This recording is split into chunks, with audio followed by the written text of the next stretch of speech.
Hello friends, welcome to Jasnith channel. Vijay டிவியில் இப்போ டாப்பில் ஓடிக்கிட்டு இருக்க சீரியல் எதுன்னு கேட்டால் நம்ம எல்லோருமே மகாநிதின்னு கண்ணை மூடிட்டு சொல்லுவோம். அதுலேயும் நம்ம காவேரி கேரக்டரில் நடிக்கிற லக்ஷ்மி பிரியாவுக்கு இருக்கிற ஃபேன் பேஜ் வேறு லெவல். ஆனால் ஸ்க்ரீனில் அவ்வளோ ஜாலியாக இருக்கிற அவங்க வாழ்க்கையில் நம்ம நினைக்காத பல கஷ்டங்களும் சில மிராக்கிள்ஸும் நடந்திருக்கு. இன்றைக்கி வீடியோவில் அவங்களோட ரீசெண்ட் இன்டர்வியூவில் அவங்க ஷேர் பண்ண சில விஷயங்களை, எமோஷ்னலான விஷயங்களை பற்றி தான் பார்க்க போகிறோம். ஃபஸ்ட்டு விஷயம் என்னென்னா, இந்த சோஷியல் மீடியாக்காரங்க பண்ணுற அலும்பு தாங்க முடியலப்பா. சீரியலில் ஹீரோ ஹீரோயின் சேர்ந்து ரொமான்டிக் சீன் நடித்த உடனே நிஜத்துலையும் இவங்க கல்யாணம் பண்ணிக்க கூடாதா அப்படின்னு ஃபேன்ஸ் கேட்க ஆரம்பிச்சிருவாங்க. லக்ஷ்மி பிரியாவுக்கும் அதே தான் நடந்திருக்கு.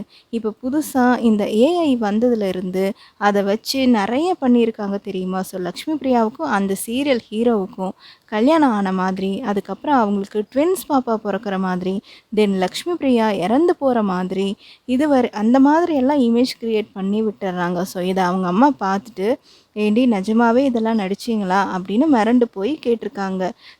ஆரம்பத்தில் இது அவங்களுக்கு ரொம்ப வியார்டாக இருந்தாலும் இதெல்லாமே ஒரு ஆர்டிஸ்டாக சகஜம்னு அவங்க அம்மாவும் கூலாக ஹேண்டில் பண்ண பழகியிருக்காங்க.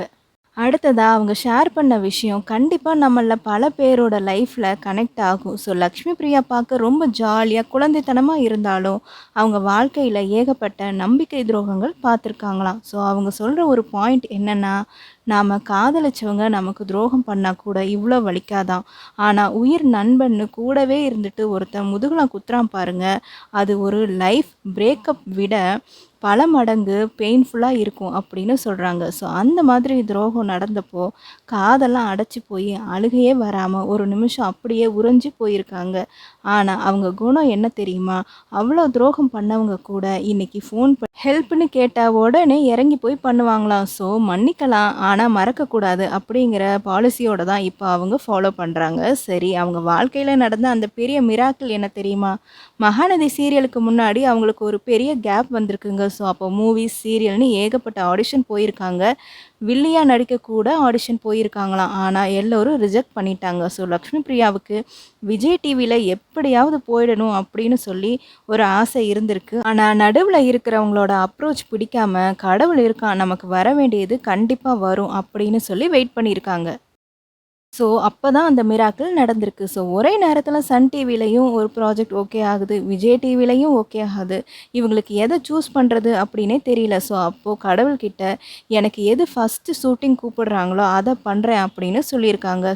அப்படி வந்தது தான் நம்ம மகாநிதி. இன்றைக்கி இந்த சீரியல் மூலமாக அவங்களுக்கு கிடச்சிருக்க பேரும் புகழும் நம்ம எல்லோருக்குமே தெரியும். யூனிவர்ஸ் வந்து நமக்கு என்ன தேவையோ அது கரெக்டாக நமக்குன்னு கொண்டு வந்து சேர்க்கும் அப்படின்னு உதாரணத்துக்கு சொல்லியிருக்காங்க. கடைசியாக அவங்க சொன்ன ஒரு கோட் எனக்கு ரொம்ப பிடிச்சிருந்தது மக்களே. நாம் மற்றவங்களுக்கு என்ன கொடுக்குறோங்கிறது நம்மளோட குணம், அவங்க அதை எப்படி திரும்பி நம்மளுக்கு செய்கிறாங்க அப்படிங்கிறது அவங்களோட குணம். நாம் பாசமாக இருப்போம், தப்பே இல்லை. மக்களே, லக்ஷ்மி பிரியாவோட இந்த இன்டர்வியூவில் உங்களுக்கு எந்த விஷயம் ரொம்ப பிடிச்சதுன்னு கீழே கமெண்ட் பாக்ஸில் சொல்லுங்கள்.